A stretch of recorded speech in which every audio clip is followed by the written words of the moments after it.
ढेंकानाल जिला कामाख्यानगर थाना 53 नंबर जातीय राजपथ मालपुरा गाँ ओभरब्रिज उपरे भयंकर सड़क दुर्घटना घटी। दुर्घटना रे गोटिए परिवार बापांक समेत 3 जनकर मृत्यु होईछि।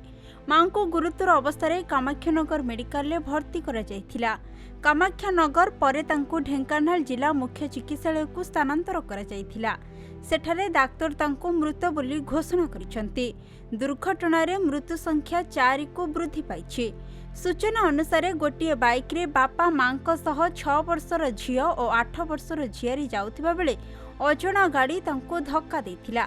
घटनास्थल रे 3 जनकर मृत्यु होइथिला। परवर्ती समय रे आउ जनकर मृत्यु होइछि।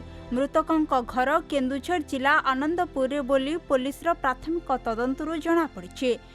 घटनास्थल रे कामाख्यानगर पुलिस अधिक तदंत जारी रखिछि। खबर पाई कामाख्यानगर एसडीपीओ रजनीकांत सामल थाना अधिकारी आशीष जेना पहुंची मृतदेह को उद्धार करने सहित घटनार तदंत जारी रखिछंती। से बापा दुई झींकर देहांत होइछि, दुखद देहांत। आ माँ हमर कामाख्यानगर मेडिकल रेफर हेले ढेंकानाल।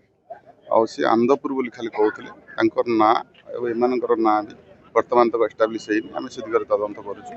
आ कोन से अजणा गाड़ी बाड़ेकी पळैछि सेटा आमे आगे भी हमर सब नाका लागिछि। परजंग टोलगेट पाखरे परजंग रे कामाख्यानगर भितरे गाड़ी बाबद भेरिफाई करछु एवं तक ना सठी गेले आमे जणैदो। आमर 53 नंबर जातीय राजपथ वर्तमान एक दुर्घटनार गंताहार पलटिछि। आपण से 53 नंबर जातीय राजपथ जो आमर आसी बल्लर छक ठारू एपटे भुवन पर्यंत प्रति मुहूर्त एमती आज्ञा बहुत बड़ दुर्घटना घटुची।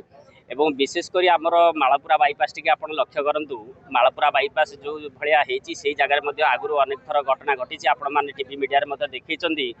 किंतु आज देखु ताठू से मालपुरा बाईपास ठू मात्र 1 किलोमीटर दूर आग को यह जो जोड़े जोड़े ओभरब्रिज घटी। आमर दाबी जे ओभरब्रिज गुड़िकर टिके हम्प्स करूँ जो जहाँफल कि गाड़ी धीरता कम और समस्त टे सचेतन हे।